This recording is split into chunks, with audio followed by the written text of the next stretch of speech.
네. 더불어민주당 제22대 총선 경선 선거구 결과를 발표하겠습니다. 안녕하십니까. 민주당에서는 그 최고위원회에 앉아있는 사람들 다 단수 공천 받은 거 아닌가요?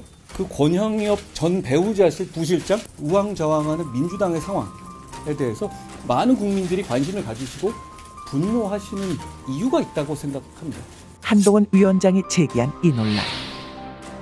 이재명 대표 배우자의 비서를 사찰. 막판까지 잡음이 끊이지 않는 가운데 3월 6일 더불어민주당의 경선 결과 발표. 박광훈 탈락, 강병원 탈락, 윤영찬 탈락. 친문 비명 횡사의 밤이라는 평가를 받고 있다. 그리고 지금 벌어지는 이 상황. 윤석열 정권의 역주행을 더 이상 지켜볼 수가 없었습니다. 조국 신당의 엄청난 지지율 상승과 더불어 적지 않은 관심 받고 있는 이 만남. 홍영표, 서른 그리고 이낙연 신당.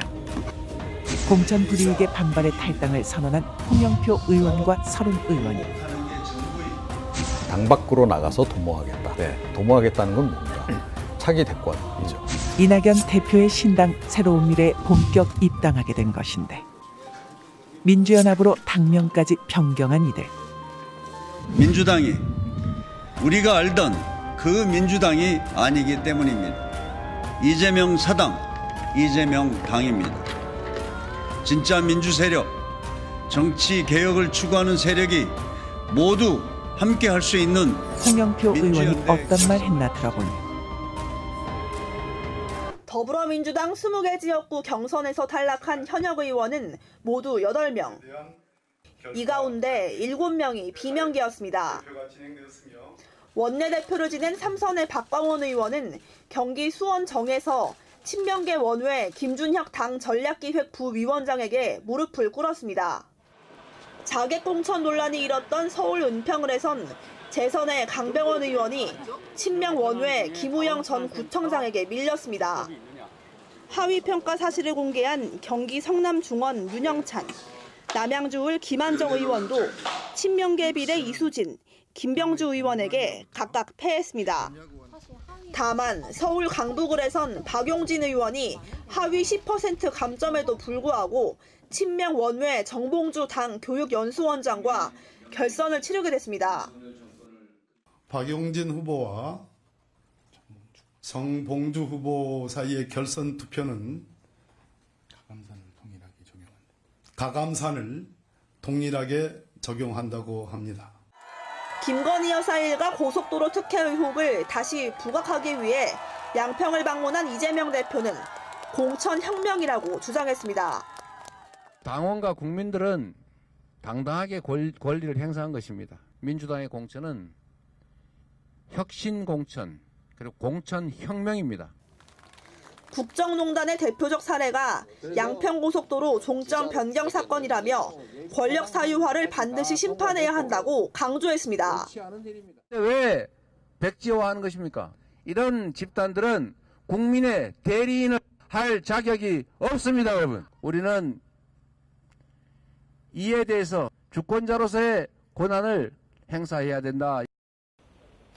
이 대표는 양평에 이어 R&D 예산 삭감 관련 지역과 최상병 수사 연루자 출마 지역들을 잇따라 찾으며 이른바 윤석열 정권 심판벨트를 집중 공략한다는 계획입니다. 더불어민주당은 공천 내홍의 중심에 서 있던 임종석 전 청와대 비서실장이 당 잔류를 선언했습니다. 이재명 대표는 어려운 결단에 감사하다며 단합을 강조했는데요. 공천 파동으로 인한 내분이 한풀 꺾였다는 평가가 나옵니다. 이어진 기자입니다.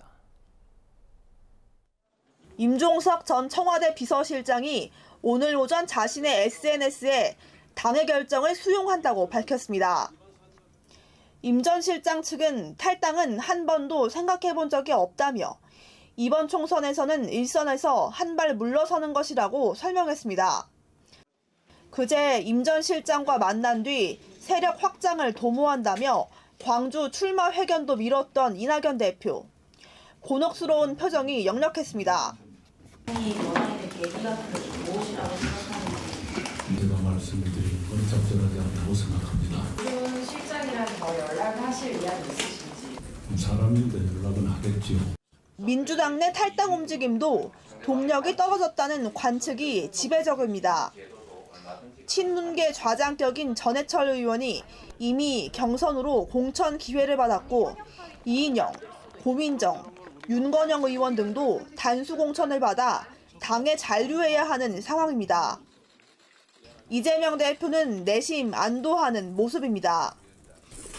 당의 결정을 존중하고 또 수용해 주시는 것에 대해서는 매우 고맙게 생각합니다. 어려운 결단이었을 것입니다.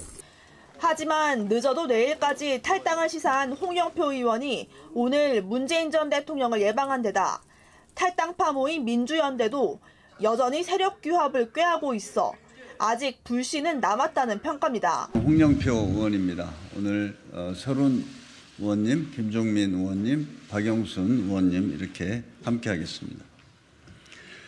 민주주의가 위기입니다.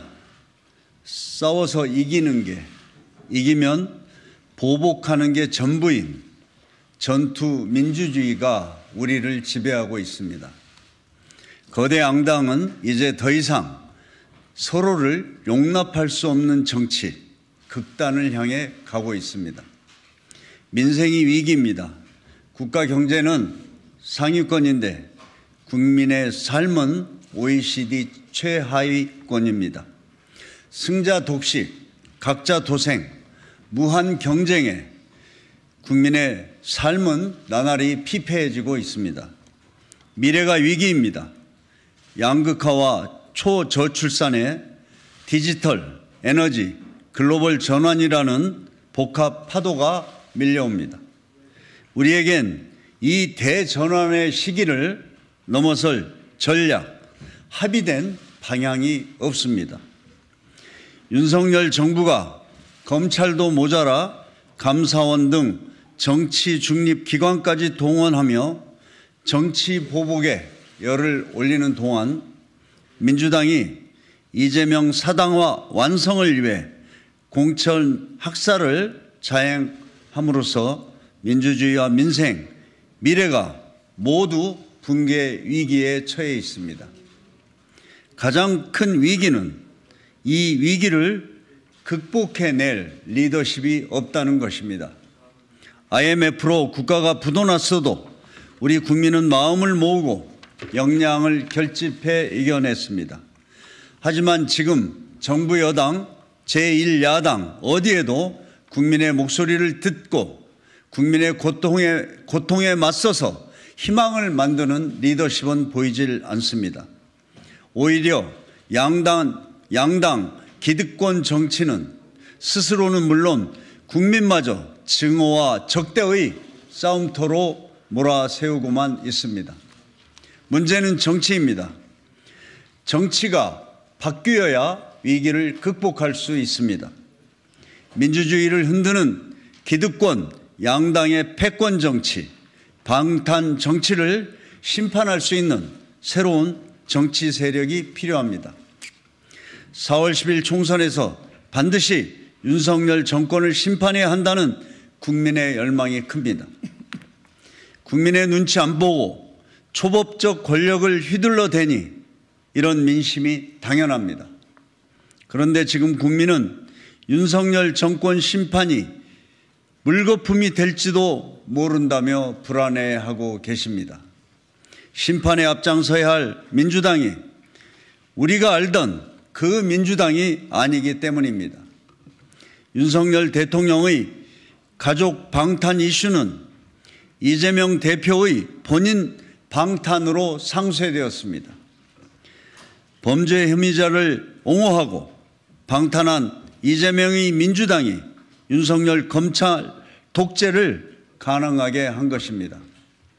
지금의 민주당은 이재명 사당, 이재명 당입니다. 이대로 가면 윤석열 정권 심판은 물 건너가고 결국 이번 총선은 비호감 대선에 이은 역대 최악의 비호감 선거가 될 것입니다. 진짜 민주 세력, 정치 개혁을 추구하는 세력이 모두 함께 할 수 있는 민주연대 결성을 추진하겠습니다. 새로운 미래를 포함해 윤석열 심판, 이재명 방탄 청산을 바라는 모든 분들과 힘을 합하겠습니다. 윤석열 정권 심판에 그치는 것이 아니라 방탄 정치를 근본적으로 청산해 내겠습니다. 제왕적 대통령, 제왕적 당대표 끊어내겠습니다. 승자 독식 국회를 다양성의 국회로, 싸우는 국회를 일하는 국회로 바꿔내겠습니다. 진짜 민주당으로 김대중 노무현의 정신, 다당제 민주주의의 꿈을 실현하겠습니다. 함께 해주십시오. 민주연대 추진 국회의원 서른, 홍영표, 김종민, 박영순 이상입니다.